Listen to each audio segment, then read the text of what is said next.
Donc,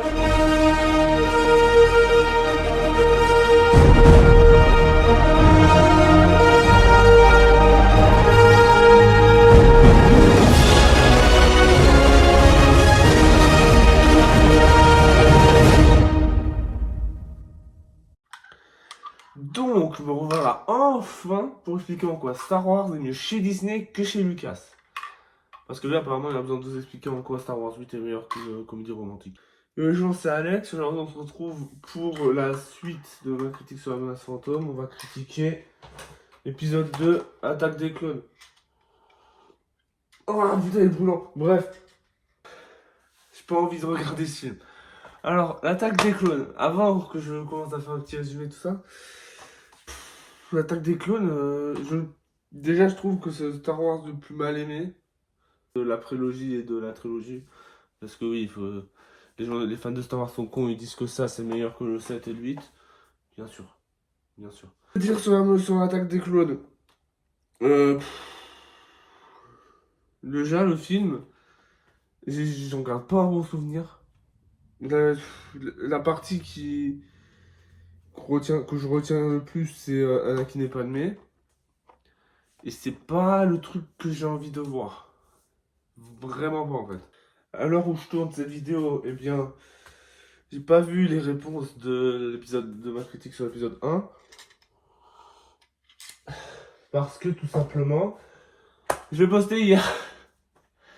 Et ouais, le montage est long à faire. Bref, avant le petit résumé, n'oubliez pas d'aller sur Rainbow Prisma, la boutique de mon ami. Ils vendent des stickers, des carnets, des trucs vraiment qualitatifs. C'est pas cher en plus. Voilà, allez sur Rainbow Prisma, lien dans la description. Voilà. Bref, on va commencer ça par le résumé et après je vais critiquer ce film.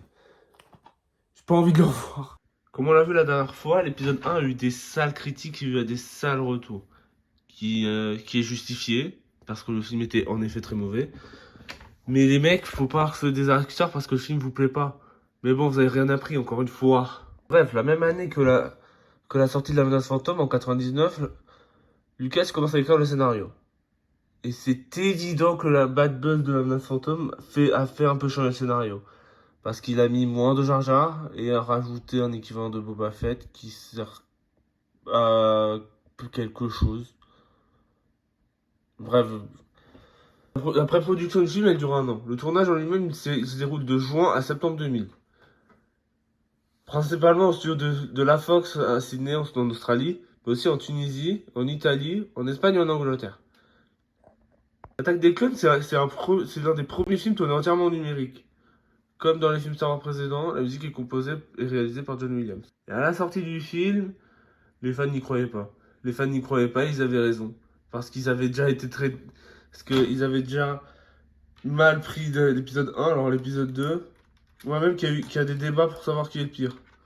Enfin, ça, c'était avant. Parce que maintenant, les fans de Star Wars sont tellement bornés et idiots que maintenant, ils disent que ces deux films sont meilleurs que toute la postologie. Bien sûr, c'est évident. Malgré sa piètre qualité, il a très bien marché. Même que le film est nommé pour un Oscar, putain. Putain d'Oscar. Quoi, les Oscars, c'est complètement con. Mais également de Radio Awards. Mais est-ce que le film mérite vraiment l'Oscar? Non. Non, vraiment pas. Surtout, pour répondre à ce fameux débat, lequel entre la menace fantôme et l'attaque des clones était le pire? Nous allons le voir tout de suite. On commence dans une galaxie, il y a bien longtemps une galaxie lointaine, très lointaine.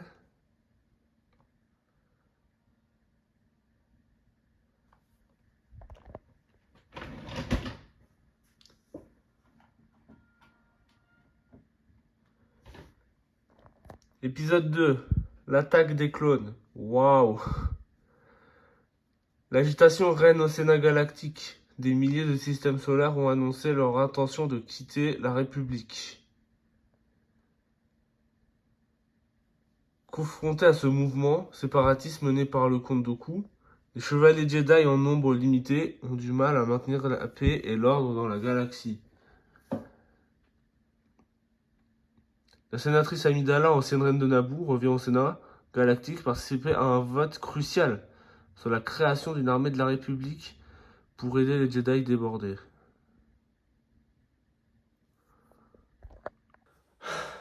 Alors, le film commence sur Coruscant. Et on voit un vaisseau qui tourne, qui transporte la reine. Ok, début classique, il se pose, et là, explosion, attentat, tout ce que tu veux. Donc on voit de quoi parlera le film, des attentats de l'attentat que Padmé a subi. Ouais. Suite à ça, on retrouve le Sénat, enfin une partie du Sénat avec l'excellent J.D. Smith pour jouer Bail Organa, qui malheureusement n'a pas un grand rôle dans la prélogie. Je trouve ça très triste. Dommage parce qu'il se joue bien. Et Palpatine, dans ce film-là, il semble s'endormir. Je sais pas comment dire ça, mais il est moins énergique dans le 1 et encore moins énergique que dans le 3. Ce qui est dommage parce que c'est un bon acteur, globalement. Bref, du coup, il demande 2 chevaliers Jedi pour protéger Padmé. Et comme le monde est petit, Obi-Wan et Anakin. Anakin, qui a bien grandi et qui maintenant en pleine crise d'ado. Voilà, faut dire ce qui est.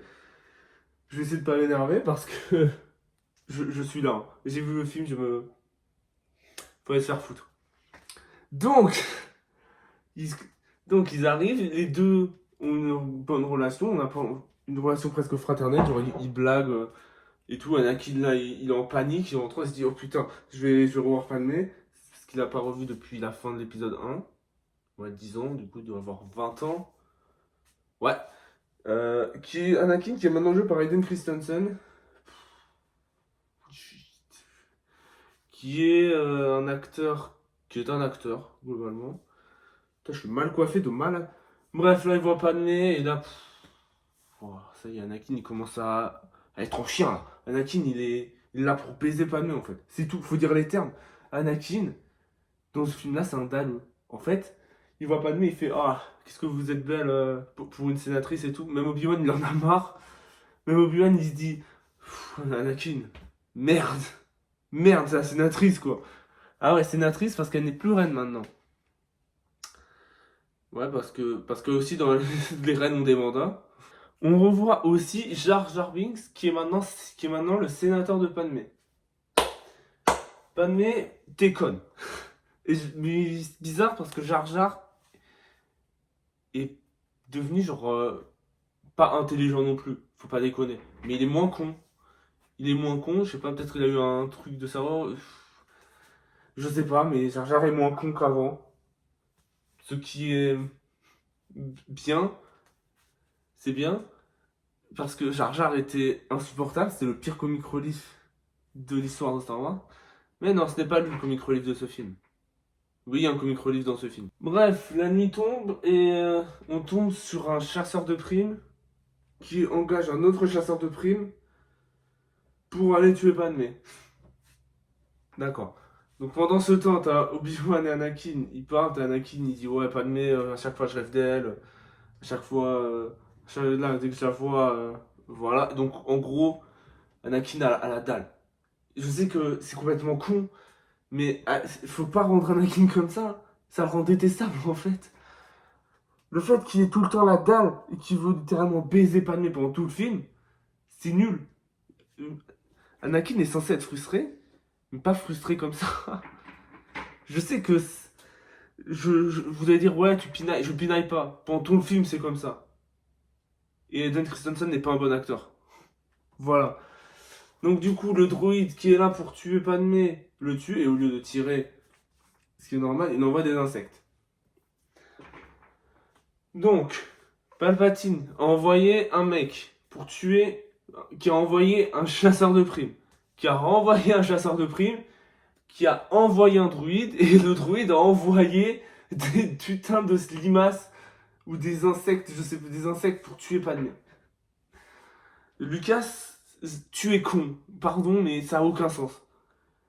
Genre, ok, même si pour dire qu'il le tue lentement, vous allez me dire, ouais, ils veulent faire ça discrètement.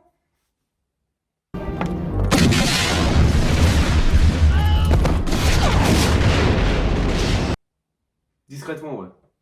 Qu'est-ce qu'on s'en prend de la discrétion, merde. C'est une bonne scène, c'est quand, ouais je sais, personne n'aime cette scène, mais moi j'aime bien. C'est quand il tombe sur le droïde, Obi-Wan, ils sont bas les couilles. Obi-Wan il voit le droïde dans la chambre de Padmé, il passe à travers la fenêtre, il s'accroche au druide, il en a rien à foutre. Obi-Wan, il est génial. Obi-Wan, meilleur perso du film, meilleur perso de la prélogie. Hein. Contrairement à un autre perso de merde, contrairement à son apprenti. Pendant ce temps, Anakin, il prend une espèce de taxi, enfin une espèce de petite voiture, une décapotable volante. C'est littéralement ça. Et commence la course-poursuite ultra-courusante contre Zamo et ça s'appelle comme ça. J'aime bien cette scène. J'aime bien cette scène, les personnes, ils en ont rien à foutre. T'as Obi-Wan, il tombe, t'as Anakin, il rattrape avec le truc, et il commence à blaguer, ils disent ouais, putain, t'as mis ton temps quand même, on n'a pas que ça à foutre. Les deux, ils se balancent des vannes à chaque fois, leur relation est très bien. J'aime bien la relation entre les deux, surtout dans ce film-là. Sa course-poursuite, où genre, Anakin, il commence à faire des vannes, genre... ouais, vu que son maître aime pas piloter, des fois il se met en piqué et il redresse à la dernière minute. Ouais, c'est marrant, mais ça montre juste qu'Anakin c'est un con là, c'est un connard quoi. Mais c'est drôle, c'est un connard drôle. Du coup, ils arrivent. Non, même pas. Parce que Samuel elle passe dans un tunnel et Anakin il passe par le tunnel, il dit ouais, je connais un raccourci. C'est le problème d'Anakin dans ce film, il est arrogant. Et c'est le problème de toute la prélogie, même Obi-Wan le dit. Anakin est arrogant et il pense être plus puissant qu'il l'est. Ce qui est réel, parce que parce qu'il est parce qu'il vient de faire une énorme connerie, deux. Pour l'instant, il a fait deux conneries pour l'instant. Et du coup, voilà, ils l'ont perdu. Et Anakin, il saute. Il saute du véhicule, il s'en bat les couilles. Et boum, il atterrit sur le vaisseau qui fait cracher. Et après, ils arrivent dans un bar. Parce que Samosa s'était réfugié dans un bar. Anakin la cherche pendant qu'Obi-Wan il va littéralement boire un verre. Après, il y a la scène des bâtons d'amour qui est, oui, elle est marrante, mais. Oui, elle est marrante, mais quand les gens en parlent comme une de la scène la plus culte de l'histoire du cinéma, voilà quoi, c'est une petite scène marrante. L'humour de ce film, pour la plupart du temps, ça marche bien. C'est pas un humour lourdingue. Là, c'est une scène marrante, tu vois. Et du coup, Zamosel décide de tuer Obi-Wan dans un montage très intéressant où on dirait qu'elle veut tirer sur Anakin. Franchement, Lucas, chapeau bas. J'ai pas de chapeau, mais chapeau bas. Tu as compris comment on fait. Bravo. Franchement, chapeau bas. Bref, du coup, il commence à l'interroger, mais elle se prend une fléchette. Et là, le film va être coupé en deux. Parce que Obi-Wan est chargé par le conseiller Jedi de retrouver de d'où vient la flèche et d'où vient le chasseur de primes. Et pendant ce temps, ils ont dit on va envoyer le Padawan protéger Padmé. Oui, bravo le conseiller Jedi. Vous voulez pas en fait que Padmé vive. Parce que je suis désolé, Anakin il n'est pas du tout prêt pour protéger cette meuf. En plus, Obi-Wan, toi qui sais que Anakin il est en chien sur Padmé, t'es censé mettre ton veto en mode les mecs, vous êtes sûrs? Vous êtes sûrs? Donc et là le film il est coupé en deux. Et là le film devient un peu schizophrène. Parce qu'il y a une partie très bien avec Obi-Wan et une partie où on se fait chier. Une partie merde. Donc on va commencer chronologiquement. Ah, Obi-Wan il va voir ce truc. Je sais, ce truc il est horrible. Il s'appelle Dexter. Mais il est trop moche depuis. En plus j'ai remarqué il a une moustache. C'est trop moche. Il est horrible ce truc. Il demande d'où vient la fléchette et où il sait d'où elle vient et ça vient de Camino. Camino qui est une planète qui apparaît sur une carte. Et comment le mec il sait ça? Bah écoute, hein, il sait ça et c'est tout. Ferme ta gueule, tu l'acceptes. Bref, Anakin et Padmé commencent à voyager clandestinement parce que c'est logique. Et du coup, Anakin il commence à faire du rentre dedans avec Padmé quoi. Il veut baiser, faut le dire. Il dit ouais, en fait on n'a pas le droit en fait on a le droit d'aimer, mais on n'a pas le droit à l'attachement. C'est la même chose, qu'enculé. Tu veux dire quoi là? Tu veux juste baiser Padmé et sans l'aimer? Ok, c'est littéralement ça, mais putain, mais cache-le, merde. C'est pas comme ça qu'on drague Anakin. Putain, n'importe quoi, lui. Obi-Wan, il cherche dans les archives ou peut-être Camino, il trouve pas parce que elle n'est pas dans la bibliothèque. Une bibliothèque qui est stylée, franchement. Donc il va voir Yoda pour lui expliquer le problème. Yoda qui donne des cours, c'est une scène bien, genre ça montre que comment marche, comment fonctionne l'enseignement des Jedi et que Yoda, c'est littéralement le maître depuis toujours et qui est là pour enseigner, il n'est pas là pour mener une guerre. C'est Yoda, donc un gosse lui dit ouais, là, quelqu'un peut-être effacé et du coup Obi-Wan va s'y rendre. Pendant ce temps, entre Padmé et Anakin, ils arrivent sur Naboo. Donc il y a un petit débat en mode ah, ouais, fait chier, je devais voter pour la loi, mais en fait, non. Et du coup, on sait pas si. Parce que Padmé, ce que j'ai compris, est contre l'armée de clones. Si j'ai bien compris. Après, peut-être je me trompe. N'hésitez pas à m'expliquer gentiment dans les commentaires si je me trompe. Donc, oui, peut-être qu'elle est contre l'armée de clones. Mais dans ce cas, pourquoi laisser Jar Jar en sénateur? Tu sais que Jar Jar, il est con. T'en avais d'autres des sénateurs, non? Non, il n'y avait que Jar Jar? D'accord, Padmé. Padmé, c'est un perso de merde. Donc Padmé, elle veut faire sa vie. Anakin, il commence à dire oh, hein, avec sa virilité énorme. Je suis désolé. Et putain, mais Anakin aussi dans ce film, il est chiant, quoi. Merde. Donc pendant ce temps, Obi-Wan arrive sur Kamino, qui est une magnifique planète. Vraiment belle. C'est littéralement une planète d'eau et de pluie. Il pleut tout le temps, il n'y a pas de soleil. Et qui c'est sur des espèces de petites plateformes. Il tombe sur des aliens dégueulasses. Il n'y a pas d'autres mots, ils sont trop moches. Qui veulent. Qui lui présentent une armée de clones. Que un certain Sifo Dyas a commandé. Qui est un ancien Jedi. Un Jedi mort. Mort il y a plus de 10 ans. Ok, maintenant Lucas, on va parler face à face. On va essayer de parler calmement. Ok? Pourquoi t'as pas pris Qui-Gon Jinn? Pourquoi prendre un Jedi qu'on connaît pas? Ah non mais. Ah mais faut lire les livres. Je m'en bats les couilles les livres. Voilà, nous on est là pour critiquer des films, pas des livres. Merde. Pourquoi pas prendre Qui-Gon Jinn? Ils sont morts à la même époque. Et en plus, le méchant principal a un lien avec Qui-Gon Jinn. Pourquoi pas prendre Qui-Gon Jinn et prendre Sifo Dyas mes couilles? Parce qu'en plus, ce qu'on sait sur Qui-Gon Jinn, c'est qu'il n'était pas qu'il n'était pas au Conseil Jedi parce qu'il était contre les règles du Conseil Jedi. Peut-être pour lui, on avait le droit d'aimer, peut-être pour lui, l'âge pour adopter un apprenti, il s'en battait les couilles littéralement. Donc oui, ça aurait été logique, parce qu'en plus, il est intéressant. Ça aurait été intéressant de mener ça, d'explorer l'idée que Qui-Gon n'était pas aussi propre qu'on le dit. Et que même, et faire peut-être un parallèle avec Dooku, parce que, comme Dooku le dit, il aurait pu rejoindre le conseil, il aurait pu être séparatiste, Qui-Gon. Donc pourquoi pas plus mener ça? Par exemple.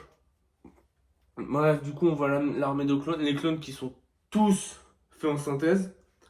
Et je vais pas me plaindre parce que ils sont littéralement des milliards. Donc c'est logique. T'es dégueulasse sauter. Donc c'est logique. Et là, il y a une scène l'une des pires scènes qui arrive. Pendant qu'Obi-Wan il veut rencontrer le cobaye de tous ces clones, Jango Fett.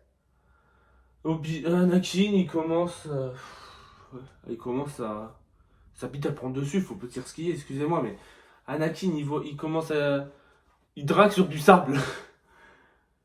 Il dit littéralement j'aime pas le sable, ouais, c'est moche, c'est couilles, ça va partout, ça s'insère partout. Métaphore, ça s'insère partout et tout. Après il commence à toucher le dos de Padmé. Et après ils s'embrassent et... Lucas, ce que tu viens de nous montrer là, c'est plus problématique que romantique. Parce que tu m'étonnes que. T'as vu les fans de Star Wars comment c'est des fils de pute sexistes? Tu m'étonnes comment tu leur montres comment on drague aussi. Non mais apparemment, apparemment les deux sont amoureux, mais ouais. Je vois pas du tout l'amour dans ce personnage, il n'y a aucun amour. Dehors, toutes les romances de Star Wars, de tous les 9 films, toutes les romances Star Wars des 9 films sont à chier. Au moins le début d'une relation qu'on parlera plus dans la 5ème vidéo du coup. C'est un peu bizarre quand même. Il y a beaucoup qui critiquent ensuite la scène du pique-nique. En vrai ça va. Je trouve, s'il y aurait pas eu le baiser avant, le fait qu'Anakin ne touche pas de et tout, cette scène aurait été un peu plus mignonne. Je trouve cette scène mignonne, elle est pas mal. Ouais, ok, mais on regarde Star Wars, quoi. Bref. Et là, pendant ce temps, Obi-Wan il va rencontrer Jango Fett avec son entre guillemets fils, Boba Fett. Waouh, subtil. Ouais, du coup, il commence à discuter en mode. Il commence un petit interrogatoire. Obi-Wan lui demande s'il est déjà allé sur Coruscant. Il reste vague, Jango Fett, parce que Jango Fett, il a compris que ce qu'Obi-Wan cherche, c'est lui. Bon, donc Obi-Wan, il va passer un appel à Mace Windu et tout pour demander ce qu'il doit faire, pour faire son rapport. Et du coup, Jango Fett, il décide de s'enfuir parce que là, ça sent mauvais. Après la scène du pique-nique, il y a évidemment la scène de la poire. Mais c'est pas ça le pire. C'est le premier début de la pire blague de Star Wars. Vous savez de quoi je parle? Vous savez. On a commencé à faire de la négociation. La négociation musclée. Merde. Putain. Cette blague, elle me rend fou, j'en peux plus. Elle apparaît 2 fois dans le film, mais 2 fois à chier. C'est de la pire blague de Star Wars. Pourquoi faire ça? Insister sur la négociation musclée? Je vais shooter sur un truc. Après la scène de la négociation musclée et de la poire, ils commencent à parler autour d'un feu. Excuse-moi, mais ils lisent leur texte. Ils lisent leur texte, il n'y a pas de truc, ils lisent leur texte. Ils lisent leur texte et c'est fade. T'as Anakin, il dit ouais, vas-y, s'il te plaît. Je vais traduire, il dit littéralement ah, tu me rends fou, à chaque fois je rêve de toi, et quand depuis ce baiser, tu me rends fou. Ouais. Ouais, après Padmé, elle me dit non, c'est pas possible. Ouais, t'as vu, en mode c'est Roméo et Juliette, là, l'amour, elle est impossible. Après, t'as Padmé, après, t'as Anakin, il dit une fois. Il dit ouais, s'il te plaît, une fois. J'ai pas compris. Genre en mode il veut Ken une fois. C'est tout, mais oh. Et après, il dit ouais, on peut s'aimer en secret. Et elle dit bah non, on peut pas. Mais non, ils peuvent pas. Parce que ouais, c'est triste. Oh là là. L'amour est à chier. C'est nul, c'est niais. C'est même pas niais, c'est mal joué, c'est nul. Tour sur Camino et Obi-Wan, il doit capturer le chasseur de primes. Et là commence une des meilleures scènes du film, son combat contre Jango Fett. Obi-Wan, il se fait, certes, il se fait enculer, mais il se bat bien. Tu sens que même s'il perd son sabre laser, il mise pas tout sur ça. Il met des coups de pied, il me donne des droits. Obi-Wan, c'est un putain de bon Jedi. Alors c'est pour ça que quand il dit au début c'est ton sabre laser qui te gagnera la vie, non. Du coup, il se bat avec Jango Fett. C'est une très bonne scène. Et il y a même Boba Fett qui participe. Putain, j'ai de la poussière sur le nez. Qui participe avec le avec le Slave One, quoi. Vous avez pas ça, vous. Bon, le Slave One, il est bleu dans le film. Mais putain, il est poussiéreux. Ouais, c'est juste une façon de montrer mon Lego. Ouais, c'est de la pire de la merde. Bref. Et quand Jango Fett est sur le point de partir, il lance un truc pour savoir où il est, quoi. Un AirTag, oui, il faut dire ce qu'il est. Et là, et donc il est parti, et c'était une très bonne scène. Et maintenant, Obi-Wan, il doit attraper Jango Fett. Ok? Mais pas avant qu'on tourne sur Naboo. On voit Anakin en train de faire des cauchemars de sa mère qui apparemment se fait tuer et qui l'appelle à l'aide. Du coup, Anakin, il va méditer et il prend une décision, aller sur Tatooine. Et Padmé dit ouais, je viens. Parce que Padmé est une chieuse dans ce film. Elle est casse-couille, Padmé. Faut dire ce qui est, c'est une chieuse. Elle fait pas son devoir, elle fait ce qui lui plaît. Surtout quand on verra après. Donc, ils partent vers Tatooine. Ils arrivent sur Tatooine et ils tombent sur Watu. Parce que ça paraît logique. Mais non, Watu a revendu Shmi à un certain Clive Lars. Qui se trouve dans le désert de Juneland. Ok? Et c'est là où il y a Owen, Lars et Vero Lars. Ok? Et il y a ces 3 PO. Et là, vous n'avez peut-être pas compris ce que je vais reprocher au film, mais dans le 4, Owen achète ces 3 PO. Ces 3 PO, il ne le reconnaît pas. Ok?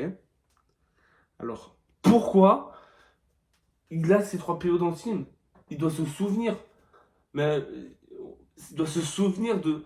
Ou alors ils ont fait le coup de l'amnésie à Owen aussi. Non?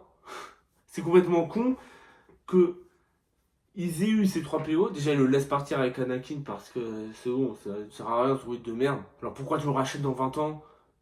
Connard. C'est.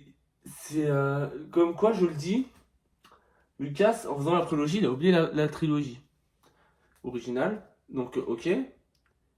Donc, si tu. Donc, et là, vous allez me dire, ouais, mais qu'est-ce qu'il pouvait faire parce qu'il a dit que. Parce que là, ce propos devait rester avec Shmi. Oui. Mais ça, Lucas, tu l'aurais pas eu comme problème si t'aurais pas dit dans le 1 que Anakin avait construit ces 3 PO. À quoi rien par mettre plus de conneries dans cet univers? On apprend que Shmi a été enlevé par des hommes des sables, les fameux Tusken, les fils de pute. Donc Anakin, il a pas que ça à foutre et va dire à Padmé qu'il va essayer de contrôler sa mère dans un plan Bravo. C'est quoi un plan Bravo? C'est un plan vraiment bien, mais dans un film de merde. On voit l'ombre de Anakin et de Padmé, l'ombre d'Anakin qui forme un peu le masque de Dark Vador. C'est une très bonne idée, bravo. Donc il part retrouver sa mère avec Duel of Fate au fond. J'ai pas compris. Et pendant ce temps, t'as Obi-Wan, il va. C'est quoi ça? C'est quoi ce vaisseau? Lucas, c'est quoi ce vaisseau? Lucas, je vais te niquer. Lucas, pourquoi tu fais un vaisseau comme ça avec une grosse barre dans l'espace qui doivent se plugger pour partir? Là, vous allez me dire c'est pour l'hyperespace. Mais le con de Taras, l'hyperespace c'est déjà dans les petits vaisseaux, même les plus petits. À quoi bon faire ça, Lucas? Vous savez à quoi ça sert? Pour vendre des jouets. Faut dire ce qui est. Ce vaisseau sert à rien à part vendre des jouets. Merde. Du coup, donc, du coup, il s'occupe de retrouver Jango Fett dans le champ d'astéroïdes de Geonosis. Ah, et une scène incroyable où il balance des. Jango Fett balance des espèces de mines. Enfin, des bombes qui ne font pas bruit quand elles explosent, mais l'onde de choc fait un bruit. Du coup, le bout, ça fait une espèce de. Boing. C'est génial. Avec un casque en plus, c'est magnifique. Cette scène, en termes de son, est géniale. Donc Obi-Wan est en galère, mais grâce à un astucieux, il trouve comment échapper à Jango Fett. Enfin, Jango Fett, il se pose et Obi-Wan, il va suivre. Pas avant qu'Anakin retrouve sa mère. Morte. Et j'ai pas envie de savoir de ce qu'ils ont fait de Shmi. Parce qu'elle est dans un sale état quand même. C'est trop sombre Star Wars, c'est bresson de fou. Donc Shmi meurt dans les bras d'Anakin. Et Anakin, on sent qu'il commence à sombrer dans le côté obscur. Là, c'est une bonne scène. Parce qu'il commence à massacrer les Tusken, tous. Il fait un génocide, littéralement. Il détruit tout, femmes, enfants, chiens, hommes, tout le monde. Tout le monde. Pendant ce temps, on voit Yoda méditer, sentir la force. Et je crois qu'on entend la voix de Qui-Gon. Mais je suis pas sûr, parce que on entend une voix, mais la voix de qui? C'est pas la voix de Yoda. Et c'est encore moins la voix de Windu, parce qu'il était pas là. Ok, si tu veux. Donc après cette scène-là, t'as Anakin, il commence à gueuler sur Padmé, à dire que c'est la faute d'Obi-Wan, sans ça, ouais, ma mère elle sera en vie. Et j'ai une question à poser à Obi-Wan. Pourquoi Obi-Wan il a pas genre, vous savez, laisser Anakin voir sa mère de temps en temps?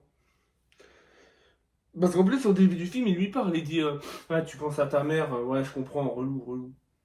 Emmène-lui sur Tatooine, c'est bon, t'as passé 10 ans à l'entraîner, c'est bon, en 10 ans, t'as pas eu le temps. N'importe quoi. C'est. Obi-Wan, là, franchement, t'as déconné. Faut dire ce qui est, t'as déconné. C'est n'importe quoi. Donc après, il y a l'enterrement de Schmidt qui est une belle scène. Je trouve que c'est une belle scène. Pendant ce temps, Obi-Wan se fait capturer et passe un message pour refaire son rapport et il demande à Anakin d'envoyer ce message à Windu et tout. Pour qu'il vienne le sauver parce que c'est la merde. Ok. Mais là, Palpatine, il a besoin des pleins pouvoirs. Du coup, il manipule Jar Jar pour qu'il lui donne les pleins pouvoirs. Bravo Palpatine. T'as réussi à manipuler le mec le plus con de l'univers Star Wars. Fier de toi. Bravo. Chapeau bas, encore une fois. J'ai pas de chapeau. Fais chier. Bref, Anakin et Padmé décide d'aller sauver Obi-Wan parce que, comme je le dis depuis le début, Padmé est une chieuse qui veut juste faire ce qui lui plaît et pas le devoir de ce qu'elle a besoin de faire. C'est complètement con. Et du coup, ils prennent ces 3 PO parce que ce droïde au protocole, il faut bien qu'ils servent quelque part. Ils vont sur Geonosis. Et avant que Windu parte, on remarque que Jar Jar donne les pleins pouvoirs demande qu'on donne les pleins pouvoirs à Palpatine. Et du coup, il demande la création de l'armée de clones. Pendant que Yoda va sur Kamino pour voir l'armée de clones, Windu et d'autres Jedi vont partir sur Geonosis. Et là, il faut que je me calme parce qu'il arrive la pire scène de tout l'univers Star Wars. Anakin, 3PO, R2D2, arrive avec ce vaisseau qui ressemble à un suppôt. Bravo Lucas, t'as détruit mon vaisseau préféré de la saga. Arrive sur Geonosis. Dire ouais, on va faire la voie diplomatique. D'accord, Anakin il tue 20 personnes avant l'arrivée. Et là, ils arrivent dans la fabrique de droïdes. C'est la pire scène de tout l'univers Star Wars. La scène est longue pour rien, on comprend rien à ce qui se passe. T'as Padmé, elle tombe et tout. Après, hop, elle se fait prendre par un saut et tout. T'as Anakin, je sais pas, il fait de la merde, il tue tes droïdes. Après, t'as 3PO, il tombe sur le tapis, qui se fait prendre par un gros truc, une plateforme volante qui l'emmène, je sais pas, faire de la merde. C'est la pire scène de tout l'univers Star Wars. Et pendant ce temps, t'as R2D2, il vole. R2D2, il vole. Maintenant, repensez à tous les passages où il aurait pu voler. Surtout dans la trilogie originale. C'est un retcon complètement con. Pourquoi R2D2 il vole? Pendant que Padmé est sur le point de de se prendre de la lave sur la tronche, ça aurait été la meilleure fin possible à cette merde. Anakin il a le bras bloqué sur un truc parce que c'est une scène de Robot. C'est une scène du film Robot sorti en 2005. Et ok, peut-être Robot s'est inspiré parce que Robot est sorti plus tard que Anakin, que Star Wars 2, mais cette scène-là, ça passe dans un dessin animé parce que l'animation elle est claire et tout, mais là on comprend rien. La caméra elle est zoomée sur les persos, on voit rien. 3PO, ils m'énervent. Ils ont fait de 3PO le comic relief. Alors oui, la trilogie originale était un peu comic relief sur les bords, mais il était drôle, il n'était pas dans l'exagération. Là, il perd sa tête, il y a une tête de droïde va sur son corps et sa tête va sur la tête d'un droïde. Vous savez, les droïdes comme ça là. Et la première chose qu'il dit, c'est je sais plus où donner de la tête.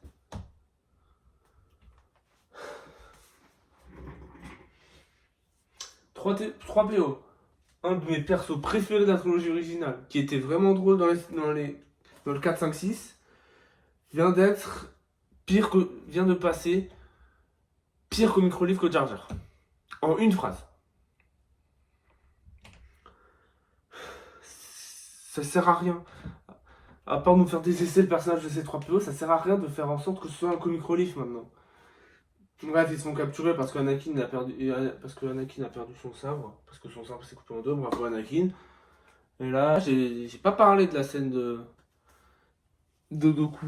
Donc Doku, qui est l'ancien Padawan de Qui-Gon Jinn, va voir Obi-Wan qui est capturé et lui annonce la vérité. Pas qu'il est son père, mais que le Sénat est dirigé par le Seigneur Noir des Sith, Dark Sidious. Mindfuck de malade. Je sais pas si les gens à la fin d'épisode 1 avaient compris que Palpatine c'était le méchant. Je suis pas sûr, parce qu'il n'y a rien vraiment qui le dit, et il n'y a pas vraiment la même voix. Alors que dans la fin du 2, il a la même voix que Palpatine, et là on comprend. Faut vraiment être con pour pas le comprendre. Et encore plus dans le 3, ils le disent littéralement. Obi-Wan de s'associer, mais il veut pas. Du coup, ils vont les tuer dans une arène. Et là, deuxième baiser de Anakin et Padmé, et ça aurait été mieux, ça aurait été leur premier baiser. Ça aurait été une meilleure romance. Ils comprennent qu'ils peuvent pas s'aimer, mais sans s'embrasser ou quoi. Qui restent amicales pendant tout le long. Et à la fin, ce sera le premier baiser. Au moment, ils pensaient mourir. Parce qu'en plus, ça colle avec le moment où Padmé a dit oui, c'est bon, fuck it, on va crever. Et là, je sais pas pourquoi elle a pas fait ça, Lucas, parce que même moi, je trouve ça logique. Donc là, la scène des combats contre les espèces d'animaux, c'est. C'est pas que c'est pas mal. Enfin, c'est pas que c'est mauvais, mais. Ah, c'est long, hein. C'est long pour rien, hein. Après, Après, ça commence à devenir intéressant. T'as Windu, il arrive, il menace Jango Fett de le tuer.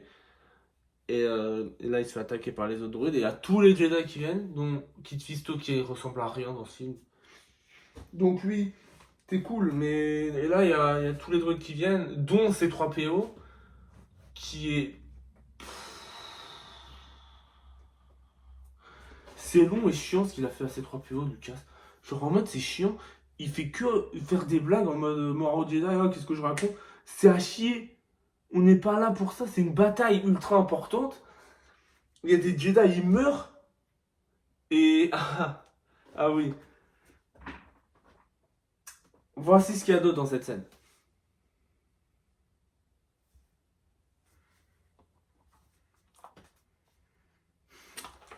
Merde. Putain. Encore la négociation musclée. Je vais vriller. J'en peux plus. Putain. Oui, évidemment. On est dans la merde. On va faire une petite blague sur la négociation musclée. C'est pas comme si c'était pas drôle. N'est-ce pas, Lucas? Alors, après cette blague de merde sur la négociation musclée, je. J'ai sur le point de taper ma télé. Et là, ils sont encerclés. Ils sont pas assez. Ils sont littéralement. Le film le montre bien que les Jedi sont dépassés, qu'ils sont pas assez. Il le dit pendant tout le film qu'il n'y a pas assez de Jedi, que c'est la merde. Et on croit que c'est fini. Et là, il y a la Hamilton qui arrive. Et franchement, là le climax devient bien. Bon, entre temps, il y a CR2D2, il a remplacé la tête de C3PO. Il dit: oh, j'ai bien la tête sur les épaules. C'est vrai, t'as bien la tête sur les épaules, oui. Oui, oui. Donc après, ils partent. Et, euh, et là commence la bataille de Geonosis. Qui est une bonne bataille. Franchement, ça tire, on voit bien. La guerre est présente. Franchement, la guerre est bien, c'est bien filmé, c'est une bonne scène d'action. J'ai pas vraiment besoin de préciser, c'est une bonne scène d'action, c'est tout. Donc après, t'as Padmé qui tombe. Parce que ils sont trop cons pour penser, oui, fermez les portes quand vous transportez des gens. Genre même dans Rambo 2, vous avez qu'à faire ça parce que ça m'a marqué dans Rambo 2. T'as Rambo, il est avec les prisonniers, il tourne et il y en a un, il tombe. Parce qu'il a pas fermé les portes. Rambo, putain, fermez les portes, merde. Et vous aussi, fermez les portes, vous avez fait tomber Padmé. Et Anakin, il veut s'arrêter. Et je pense que là, Obi-Wan, il a compris pas que Anakin était amoureux. Oui, non, il savait, mais il avait compris de ce qui s'était passé sur Naboo. Et que les deux, les deux, ils étaient maintenant ensemble, quoi. Et donc, Anakin, Obi-Wan le dissuade de faire ça en lui disant: ouais, qu'est-ce qu'elle ferait Padmé? Padmé, elle ferait ce qui lui plairait. Elle ferait pas son devoir, arrêtez de mentir. Parce que son devoir n'a jamais été d'aller sur Geonosis pour essayer de sauver Obi-Wan. T'as fait que foutre encore plus la merde. Ça n'a jamais été ça, ce sens du devoir. Et là, il y a Doku, il fait une réunion d'urgence pour récupérer les plans de l'étoile noire.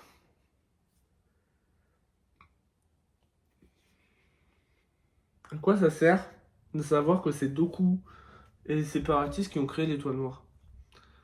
À quoi ça sert? Parce que pour moi, l'étoile noire, ça a toujours été le projet rêvé de Palpatine, que c'est lui qui a imaginé tout seul. À quoi ça sert de donner une origine au plan de l'étoile noire? Ou alors une bonne origine, mais là c'est une origine de merde. Du coup, en faisant l'étoile noire, Palpatine rend littéralement hommage aux séparatistes. Qui sont censés être ses larves, hein. Et ça sert à rien de faire cette merde qui est de. Que ce soit Doku qui crée le plan de l'étoile noire. Ça, c'est inutile. Donc oui, Doku il se barre en scooter. Enfin, Doku. Voilà. C'est plus la doublure de Christopher Lee qui se barre en scooter. C'est littéralement un scooter. Et du coup, ils arrivent sur la plateforme pour se battre.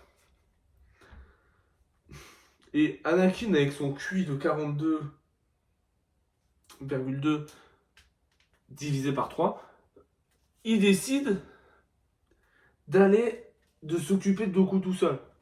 Il se fait électrocuter, boum, Anakin dégage. Du coup, Obi-Wan, il décide de se battre contre Doku. Doku qui l'honore en mode, euh, en mode, tu vaux mieux que ça. C'est quoi ce combat là? Qu'est-ce que tu me fais là? Doku le bat si facilement que, oui, que ça montre qu'Obi-Wan est dépassé. Donc du coup, Anakin il se relève et là, Obi-Wan lui donne le deuxième sabre laser. Ce qui sert à rien, c'est un combat, ils se battent dans le noir, ils font des. Ils se donnent pas des coups. Au moins, dans ce combat-là, ils dansent pas. Pour l'instant, ils dansent pas. Ils se donnent des coups, oui. Ils essayent de se toucher, oui. Mais ils dansent pas. Plus un point pour Lucas. Donc malheureusement, Anakin perd son bras pour faire comme Luke. Oui, je suis désolé. Pour faire juste comme Luke. La prélogie reprend plus de la trilogie originale que la postologie l'a faite. Faut dire les termes au d'un moment. Donc lui, il perd son bras pour quoi faire? Parce que littéralement, à la fin, ça devient un robot, quasiment. Ah, mais c'est pour montrer dans l'épisode 6, il perd son bras. Regardez, dans l'épisode 6, son bras, ça devient un robot. Oui, d'accord, mais dans le 3, il perd tous ses membres. Donc c'est complètement con. Et là, il y a Yoda, il arrive, et là, le pire combat de l'histoire de Star Wars. Le pire combat. Parce que déjà, en termes de narration, les gens ils disent, ouais, ce combat, c'est un peu comme Obi-Wan et Vador à l'épisode 4. Pas du tout. Là, vous allez me dire, ouais, mais parce que la prélogie, on explique que Obi-Wan et Anakin étaient ensemble. Non, même à l'époque de l'épisode 4, ce combat était magique parce que pendant tout l'épisode 4, on a montré qu'Obi-Wan était l'apprenti de Dark Vador. Non, que Dark Vador était l'apprenti d'Obi-Wan. Et que les deux étaient comme ça avant. Même s'ils n'étaient pas Anakin, ils étaient comme ça. Ça n'a pas marché. Et donc, pendant tout le film, on nous dit ça, et quand le combat arrive, c'est plus un débat qu'un combat. Et dans le combat de l'épisode 2, c'est rien. On apprend à la toute fin, que Doku est l'apprenti de Yoda. Du coup, il n'y a pas d'impact émotionnel, même pour nous. C'est même pas un débat, c'est juste déjà Yoda, pour prendre son sabre laser, il appelle avec la force, parce que pour le prendre à la main, c'est pour les salopes. Et là, il commence à se battre, et c'est de la merde. Vous savez, quand je disais qu'il n'y avait pas beaucoup de saltos dans ce combat, ce qui était cool. Là, excuse-moi, Yoda, il fait des saltos pour rien. Genre, regarde, genre, qu'est-ce que tu fais? Qu'est-ce que tu fais, Yoda? Yoda, pourquoi tu sautes sur 3 trucs? Yoda, pourquoi tu tapes pas? Vise les jambes, Yoda, les jambes, putain. Oui, non, mais c'est la forme de combat. On s'en bat les couilles de la forme de combat de Yoda. Vise les jambes. T'es en bas, tu peux tard. C'est bon, du coup, Vinci, il est mort. Et du coup, Doku lui dit ouais, c'est que le début, et non, c'est pas que le début, après tu t'enfuis, donc non, le combat il est fini, ta gueule. Et Doku part avec cet horrible vaisseau. Pourquoi t'as mis un voilier? Oh, putain, j'en peux plus. À quoi ça sert de faire un voilier dans l'univers de Star Wars? Merde. Doku arrive sur Coruscant et on nous montre bien que Palpatine c'est Dark Sidious, oui. Donc le 3 va être bien pour ça. Va nous explorer cette possibilité-là. Oui, le 3 est un bon film. Et pendant ce temps, ils arrivent sur Coruscant, tous les Jedi, tout ça. Obi-Wan, il se demande si Doku disait vrai à propos de Palpatine. Ah bah ça va. Même si les Jedi veulent surveiller le Sénat, parce qu'il a quand même les pleins pouvoirs, le mec. Hein. Ouais, hein, c'est chaud. Et après ça, on nous présente l'armée des clones, parce que Yoda dit c'est le début de la guerre des clones. Waouh. Waouh. Titre. Et la scène qui nous montre tous les clones. Et les clones, ça se voit, ils sont faits en CGI. Hein. Je veux dire, la CGI, genre, ça se voit, ils sont pas réels. Genre, ils sont même pas basés sur un vrai modèle. Genre, c'est vraiment 3D début à la fin. Et bien sûr, dans le thème des clones, il y a évidemment la marche impériale. Ouais, subtilité. Subtilité. On peut voir aussi les gardes de l'empereur dans l'épisode 6 derrière. Oui, d'accord. Et encore la musique. Subtil. Ce mot-là, subtil. Bravo, Lucas. Bravo pour ta subtilité, qui est proche du néant. Et du coup, à la fin, c'est bon, le mariage va commencer. Alors, que dire sur l'attaque des clones? Et surtout, est-ce que le 1 est pire que le 2 ou est-ce l'inverse? Dans le fond, le 2 aurait pu être pas mal. Mais dans la forme, il est à chier. Parce que couper l'histoire en deux. Putain, j'ai cassé le DVD. Je l'ai cassé. Non. Putain, j'ai tout niqué, je suis désolé. Ouais, parce que couper l'histoire en deux. Ok. Faire une histoire d'amour. Ok, mais la romance est à chier. D'accord. Ensuite, le problème avec ce film que j'ai avec ce film, c'est la subtilité qui est inexistante. Le film nous fait bien comprendre, à coup de coup de pied dans la tête, que Anakin, ça va devenir Dark Vador. Oui, d'accord, il n'y a aucune subtilité là, je suis désolé. Et bon, un autre mauvais point, les acteurs. Ils se font chier dans ce film. Eden Christensen et Natalie Portman jouent très très mal. Ewan McGregor, c'est le meilleur acteur du film, littéralement. Yoda, c'est pas un acteur. Samuel Jackson, on le voit un peu se mettre au combat, ce qui est cool parce qu'il a un sabre laser violet. Vous savez pourquoi il a un sabre laser violet? Talk to about your light color, your lightsaber color. Oh, well, good guys are green and blue, bad guys are red.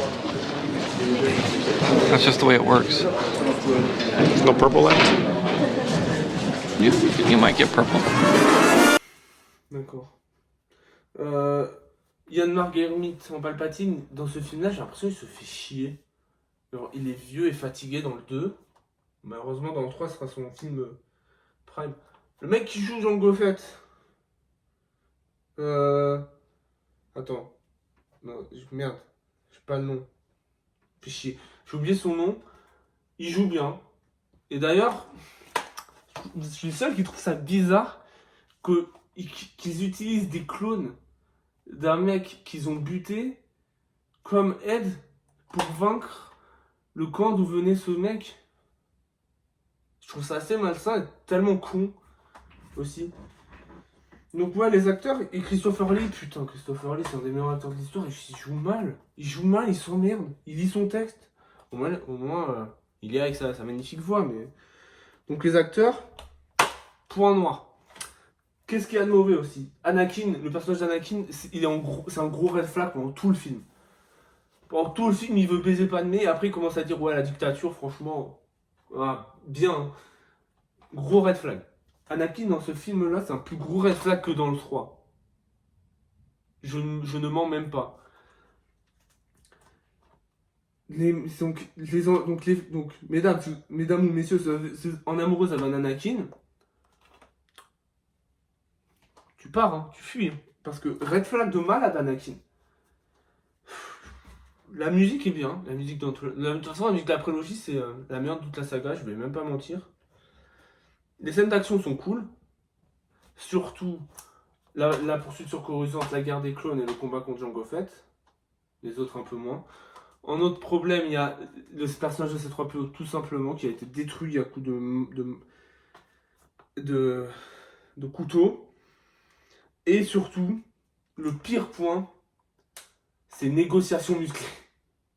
C'est la négociation musclée qui est le pire point, qui est la pire chose de ce film. Donc voilà. Lucas, il va se relever. Il a fait 2 films de merde. Mais il va se relever. Et surtout, quel est le pire entre le 1 ou le 2? Je dirais le 2. Parce que le 1 a des moments cool et le 2 a moins de moments cool. Et qui est... Le 2 envoie des messages très toxiques aussi. Voilà. C'est fini pour aujourd'hui.